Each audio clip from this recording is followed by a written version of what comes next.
بسم اللہ الرحمن الرحیم۔ آج کے سوالات میں پہلا سوال یہ ہے کہ آج کل یہ فیشن بنا پڑا ہے کہ بہت سے نوجوان اپنے بال اس طرح سے رکھتے ہیں کہ سائڈ سے تو چھوٹے ہوتے ہیں، اوپر سے بڑے ہوتے ہیں۔ کیا اس میں کوئی قباحت تو نہیں ہے؟ اس طرح سے بال رکھنا جیسے آج فیشن ہے کہ سائڈ سے چھوٹے ہوں، اوپر سے بڑے ہوں، اس سے رسول اللہ صلی اللہ علیہ وسلم نے منع فرمایا ہے۔ یہ گناہ ہے اور گناہ کبیرہ میں اس کا شمار ہوتا ہے۔ صحابی فرماتے ہیں کہ نہا رسول اللہ صلی اللہ علیہ وسلم عن القزع، کہ آپ علیہ الصلاۃ والسلام نے قزع سے ہمیں منع فرمایا۔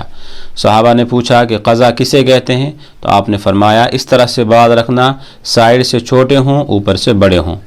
لہذا مسلمانوں کو اس سے پرہیز کرنا چاہیے، بلکہ آپ علیہ الصلاۃ والسلام نے فرمایا قیامت کی نشانیوں میں سے ایک نشانی یہ ہے کہ لوگ اس طرح کے بال رکھیں گے۔ مسلمانوں کو اس غیر اسلامی طرح کی کٹنگ سے باز رہنا چاہیے، ایسی کٹنگ کرنی چاہیے جیسا رسول اللہ صلی اللہ علیہ وسلم کو پسند ہو۔ ہمیں یہود کو خوش نہیں کرنا ہے، ہمیں رسول اللہ صلی اللہ علیہ وسلم کو خوش کرنا ہے۔ لہذا اس طرح کی کٹنگ سے مسلمانوں کو باز رہنا چاہیے۔ دوسرا سوال یہ ہے کہ ہمارے یہاں ایک عورت نے خودکشی کی اور اس کے بعد ہمارے یہاں ایک لڑکی تھی۔ ماں نے اپنی بیٹی سے کہا کہ اپنا خیال رکھنا، اور اس لڑکی کا انجام تم نے سمجھا ہوگا کہ اس نے خودکشی کی، جس کی وجہ سے وہ جہنم میں جلے گی اور اس پر عذاب ہوگا۔ بیٹی نے جواب میں کہا کہ وہاں سے کون دیکھ کر آیا ہے؟ جیسے ہمارے یہاں کشمیری میں کہتے ہیں کہ تج کچھ وشت آمت، اور یہ ہمارے یہاں ایک سب سے زیادہ استعمال ہونے والا لفظ ہے۔ ان کا سوال یہ ہے کہ ہمارے یہاں ایک لڑکی نے خودکشی کی، بیٹی کو ماں سمجھا رہی تھی کہ تم اپنا خیال رکھنا، اور کہیں اس لڑکی کی طرح تم بھی حرکت نہ کرنا کہ اس نے دنیا بھی اپنے برباد کی، آخرت بھی۔ تو بیٹی نے جواب میں کہا کہ وہاں یعنی کون دیکھ کر آیا ہے کہ اس کو عذاب ہو رہا ہوگا یا نہیں ہو رہا ہوگا۔ جی ہاں، ایسا کہنے سے ایک انسان کفر میں چلا جاتا ہے۔ کچھ لفظ ایسے ہیں، کچھ جملے ایسے ہیں جو کتابوں میں درج ہے کہ اگر کوئی مسلمان ان کا استعمال کرتا ہے تو ایک انسان اسلام سے خارج ہو جاتا ہے۔ ہمارا ایمان ہے کہ ہمیں مرنا بھی ہے، مرنے کے بعد اٹھنا بھی ہے، حساب کتاب بھی ہوگا، جنت اور جہنم بھی سجے گی۔ لہذا جس لڑکی نے بھی یا جس شخص نے بھی اس طرح کا جملہ کہا ہے اس کو دوبارہ کلمہ پڑھنا اس کے لیے ضروری ہے۔ تیسرا سوال یہ ہے کیا ہاف ٹی شرٹ میں یا شرٹ میں ہم نماز پڑھ سکتے ہیں یا نہیں پڑھ سکتے ہیں؟ اسی طرح پینٹ کو نیچے سے فولڈ کر کے نماز پڑھ سکتے ہیں یا نہیں پڑھ سکتے؟ یہ دو سوال ہیں، ایک تو یہ ہے کہ ہاف ٹی شرٹ میں نماز پڑھ سکتے ہیں یا نہیں پڑھ سکتے ہیں۔ دوسرا سوال یہ ہے کیا ہم پینٹ وغیرہ کو فولڈ کر کے نیچے سے ہم اس میں نماز ادا کر سکتے ہیں یا نہیں کر سکتے ہیں؟ تو جہاں تک ٹی شرٹ کا مسئلہ ہے کہ اگر آپ نے ایسی ٹی شرٹ پہنی ہے جو پہلے سے ہی ہاف ہے، یا ایسی شرٹ آپ نے پہنی ہے جو پہلے سے ہی ہاف ہے، تو پھر اس میں نماز آپ ادا کر سکتے ہیں۔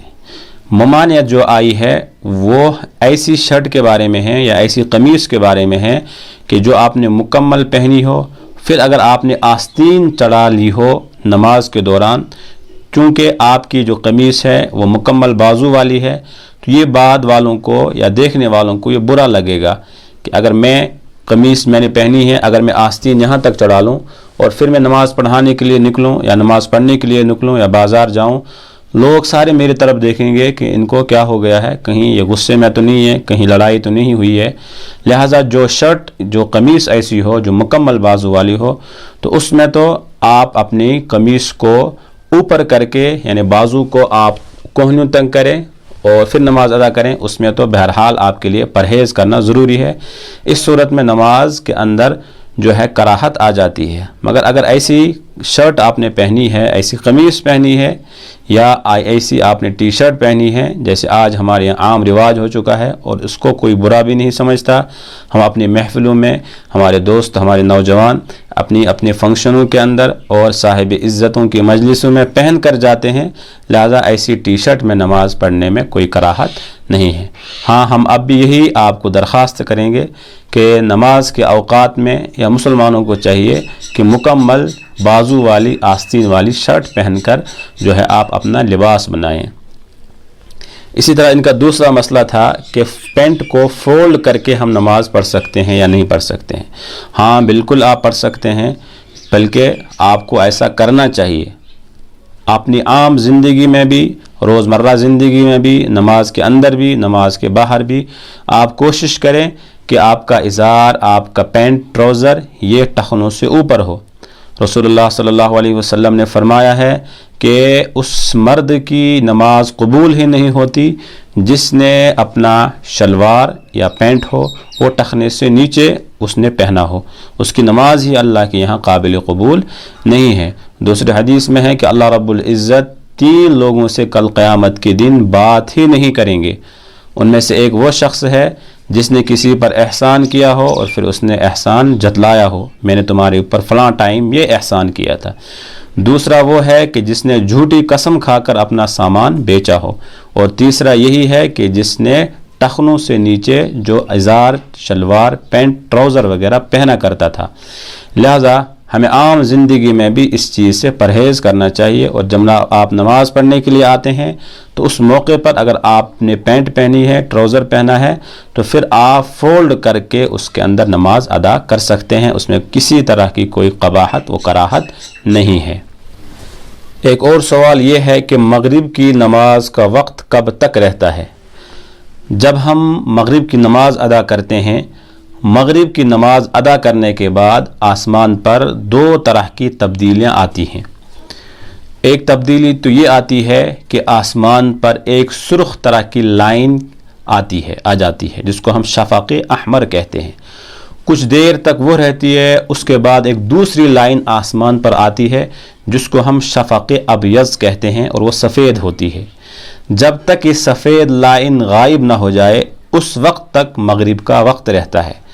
پہلے ہم نے مغرب کی نماز ادا کی غروب آفتاب کے بعد، اس کے بعد 2 طرح کی تبدیلیاں جب آسمان پر آتی ہیں. پہلے ایک سرخ لائن آئے گی، اس کے بعد سفید طرح کی لائن آئے گی. جب یہ سفید لائن ختم ہوگی پھر عشاء کا وقت شروع ہوگا اور مغرب کا وقت ختم ہو جائے گا. اور یہ جو ٹائم ہے یہ لگ بھگ 1 گھنٹے کے آس پاس کم و بیش، ایسا موسم کے اعتبار سے، ملکوں کے اعتبار سے یہ بدلتا رہتا ہے. لہٰذا مغرب کا وقت لگ بھگ تقریباً 1 گھنٹے کے آس پاس رہتا ہے اور اس کے بعد جو ہے قضاء کا وقت شروع ہوتا ہے اور عشاء کا وقت شروع ہوتا ہے.